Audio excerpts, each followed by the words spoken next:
Welcome to the NeST Digital Podcast, your gateway to tech, innovation, work life fusion, and so much more.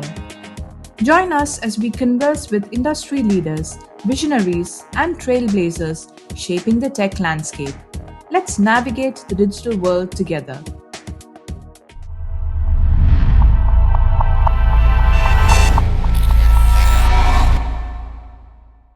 We are in an era where roles, tools, and technologies evolve faster than ever. If learning stops, growth stops. So, companies that make learning a part of their DNA stay agile, and employees who learn continuously stay employable and empowered. Joining me today is Mr. Pradeep S, Assistant Vice President at NeST Digital Academy. He heads our learning and development initiatives and plays a pivotal role in driving trade programs across the organization. He's one of the key architects behind our talent transformation journey. Welcome, Pradeep. It's great to have you on the show. Thanks, Krishna. Yes. Great. So let's get started. My first question to you is, we know the common buzzwords of today: upskilling, reskilling, continuous learning. How crucial are these in staying relevant in today's fast changing tech landscape? Yeah. Thanks, Misha. It was a really wonderful question. Now, when it comes to the continuous learning, it is not like an option and it is needed for the survival. The technology is changing and evolving at a very faster pace, right? And the so-called the cutting edge of today may be obsolete tomorrow. And one important challenge is what I have seen is that the shelf life of most of the skill set is getting shorter and shorter. In order to stay relevant, we need to learn, unlearn, and relearn. And for the organizations, also message is clear because the clients are looking for the digital, fast, innovative solutions which only the trade workforce can deliver. So the companies or organizations which invest in the continuous learning culture, they will be more agile, they're more innovative, and prepared to face the market challenges.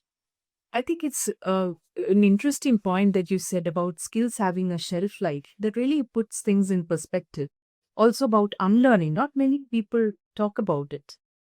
So, if I have to deep dive into the strong learning culture that you just mentioned, what skill sets are high in demand today, and how are we aligning our talent strategy to meet this demand? Great question. So right now there is a huge demand for the digital first skills like AI and cloud computing, cyber security, data tech, and so on. Now, what we are doing in NeST is we are trying to explore what is the market trends as well as what is the requirements of the clients. So we designed the training programs in such a way that the employees are upskilled in these areas so that they'll get enough skill set and that can be deployed in the process. So, it's neat to see that we're closely monitoring the industry trends as well as proactively acting on that. On that note, how are we engaging with the academia to build the right talent pipeline? Do we offer internships and how do we prepare them to be future ahead? Next. So from our recent experience from the freshers side, we have seen the students who come with a strong academic credentials. However, when it comes to the application, the real life projects, so it is a key gap is listener. So one of the objective of NeST Digital Academy is to empower the academia when it comes to the real life industry skill set needed by the industry. So NeST Digital Academy create an ecosystem that supports the empowering of these students. So we do few initiatives so one initiative is faculty development programs. Faculties are the biggest change agents in the academy. So we empower the faculties on latest trends and practices. We invite the faculties to interact with our industry experts. And we have actually trained approximately 3,000 faculties in this particular faculty development programs. Yeah.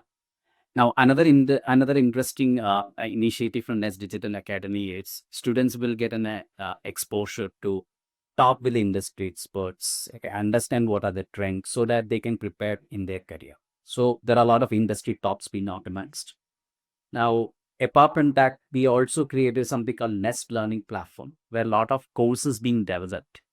And that is actually uploaded in Umbrella Learners. So students can enroll these programs at free of cost. And after completing the assessment, they'll be able to get a badge. Now, another area is when it comes to the curriculum development, right?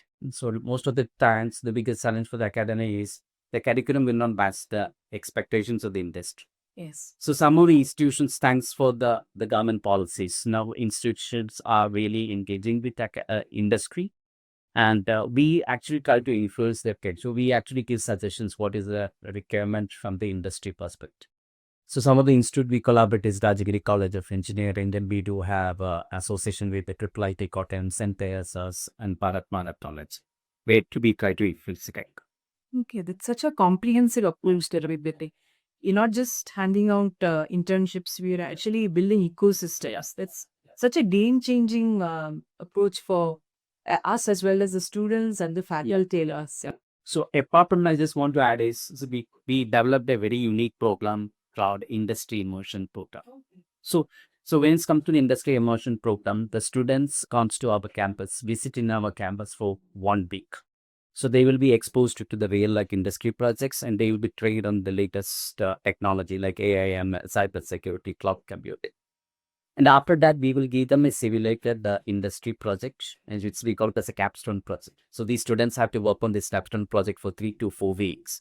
And in case if they face any roadblocks or if they have any kind of challenges in completing the project, our industry experts will mentor and support them to complete it. So they will get an industry insight, and they will get an industry exposure, and they will also get a certification from outside also. That's clear. Let's talk about experienced professionals. If I have to flip the lens to experienced professionals, what were some of the expectations that they had in terms of taking trainings and certifications? So when it comes to the experienced professional, they come with a wealth of knowledge as well as experience. So when they want to attend the training programs, they have a clear expectations. So one is the relevance of the content, now the depth of the content, how this particular skill can be immediately applied in the real life projects. So they generally don't want a generic content. They want the role based learning and how they can implement this learning in the process. And I have seen another thing is some of the industry professional, they look for a self based learning. Okay, because it offers a lot of convenience, because they can learn at their own pace of time and can at their own. So some people have they try to learn in the morning, some people try to learn in the evening, so they can learn at their own pace of time. So we recently entered an agreement with the NASCOM Future Skills. Okay, this particular platform offers a large number of certification and courses. Apart from that, we also encourage our employees to take and leverage other leading learning platforms like Udemy, LinkedIn Learning, and everything. So we offer a combination of different kind of, one is set-based program and is instructor-led programs, and sometimes we give them access to the virtual labs to gain a real-life industry exposure. Now, my next question is something very interesting, and let's be honest, it's been on everybody's minds for a while now. How has AI disrupted the IT industry, and can AI replace our jobs? Okay, good question. And a lot of people have fear in their mind, okay, whether AI will replace the humans, right? So, in fact, to be very honest, okay, AI is actually making a lot of transformation in the IT industry. Now, using AI tools, so our software industry become more proficient, and most of the repetitive coding tasks can be automated, and it improves and accelerates the software development also. Now, the challenge is, okay, how you can embrace the AI. So AI like your assistant and intern, okay, who can support at any point of time. Okay. Now what we do is we empower employees on different AI tools like, for example, GitHub Copilot, Claude, and Gemini, and other kind of tools, which will improve the proficiency.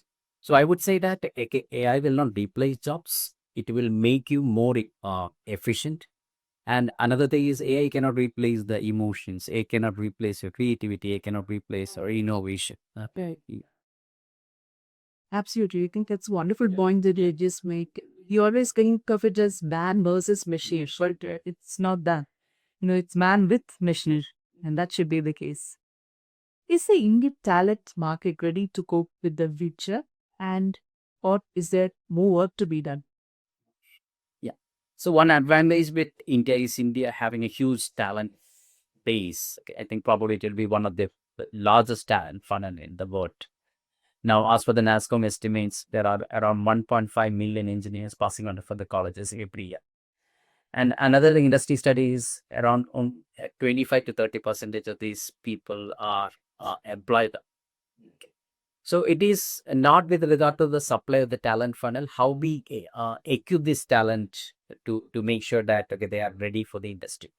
So that the importance of engaging with the industry and academy is very, very important. So as I said earlier, okay, we closely engage with academia to influence the curriculum and other areas so that the students will get equipped for the industry.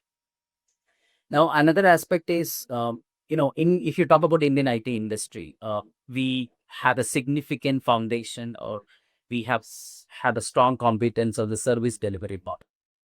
Because of the changing dynamics, maybe we have to go to a next league of producing more products, more intellectual property and innovation oriented products. So that makes us a different kind of skill set, like product mindset, innovation, and creativity. So maybe the software professionals have to embrace this kind of skill set in order to make the IT industry stay competitive in the world. So, what's the future looking like for NeST Digital Academy? How's the roadmap looking like? Yeah. So future, it looks very exciting as well as challenging, because of the changing lot of changes and dynamics happening. So one future plan we do have is we are planning to engage with the academy in a larger scale because, as an industry, there is a huge requirement for the trade pressures, right? So we want to engage deeply with academia. So when it comes to the curriculum development, when it comes to the students' interactions, when it comes to export to the big life projects. So that is one area. So now another area is we want to engage with the working force community. We want to engage with the tech communities. We want to engage them through lot of thought leadership sessions, hackathon, so that okay the larger segment of the working persons also getting benefit. So internally, NeST is actually focusing much on the continuous learning. Okay, we encourage the people to take up the learning and certification so that we are ready to face any kind of challenges. Wonderful, Pradeep. On a concluding note, I would like to ask something personal, as well as I'm sure it will be helpful for everybody watching this show. If there's one learning habit that you wish everyone would adopt, what would that be? So one thing I just want to mention is if you want to make a real transformation, so we should take the learning on a big basis. Okay, so people generally feel that in order to learn a skill, they have to spend hours in a day. Of course, it works. So there is a book called Atomic Habit written by James Clear. He said that the big transformation happens on a small, consistent basis that will have a compounding effect. So maybe if you can take 5 minutes in a day to learn a new skill, or read few pages, or put something new in application, that will have a real impact. So on a longer term, okay, these kind of small things can make a person more professionally oriented, and it can have a lot of impact on the personal level knowledge. I agree. Said it just right, spot on. Thank you so much, Pradeep, for sharing your valuable insights with us, especially shedding light on the wonderful initiatives that NeST Digital Academy is doing. And most importantly, for reminding us that, we have to learn continuously on the go. Learning is a necessity. It's like a superpower that we must all have in today's fast-changing, tech landscape. It's been a great pleasure having you on the show with us. Thank you. Yeah, that's Isha. Thank you for tuning in to the NeST Digital Podcast. We'll see you next time for another captivating episode. Until then, keep innovating, keep learning, and remember that the possibilities are limitless.